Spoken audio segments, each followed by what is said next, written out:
श्रीकृष्णाशी संबंधित एक मंत्र त्यांनी त्याच्यामध्ये दिला आणि म्हणाले, हा मंत्र मी म्हणतो, तू माझ्या मागे म्हण.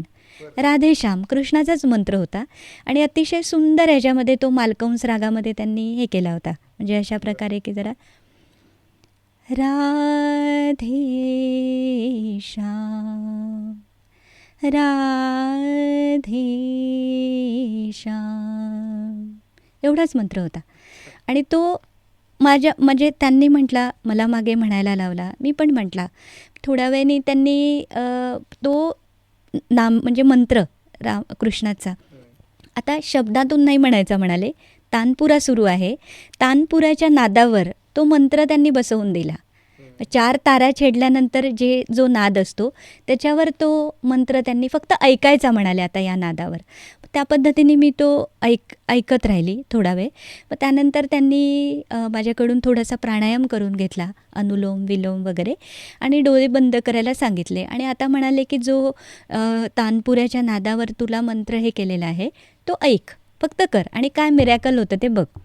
आता सुरुवातीला हे सगळं सुरू असताना माझ्या डोळ्यातल्या अश्रुधारा येत होत्या सगळ्या, की म्हणजे खूप कृतज्ञता वाटत होती आमच्या गुरुदेवांबद्दल, की देवा मी 7 वर्ष जे संगीत शिकली आणि आज हे वेगळं तू त्यात संगीतातलं दालन माझ्यासाठी उघडतो आहेस, तर खूप कृतज्ञता. म्हणजे मनामध्ये ते भाव येऊन खूप डोळ्यात अश्रू येत होते. तर सुरुवातीला तेवढीच स्थिती होती आणि त्यानंतर म्हणजे डोळे मिटलेलेच होते आणि त्यानंतर मला पुढचं काही माहिती नाही. थोड्या वेळाने असा विचार म्हणजे असं वाटलं की आता उघडूया डोळे आणि असं वाटलं की झाली ही अवस्था येऊन एक 5 मिनटं झाले असतील. तुम्हाला आश्चर्य वाटेल की मी ज्यावेळेला डोळे उघडले तर त्यावेळेला तिथे समोर कोणच नव्हतं. बाबा नव्हते, त्या पेटी नव्हती, आमचे साधक जे बसले होते तेही नव्हते त्या ठिकाणी आणि मोठा हॉल होता असा तो आणि असं लास्टला तिकडे बाबा कोपऱ्यात आमच्या साधकांना एकत्रित घेऊन असे बसलेले आणि चर्चा करत होते आणि त्या पूर्ण स्टेजवर मी एकटी बसलेली आणि मला वाटलं 5 मिनटात मी आता डोळे उघडले असतील.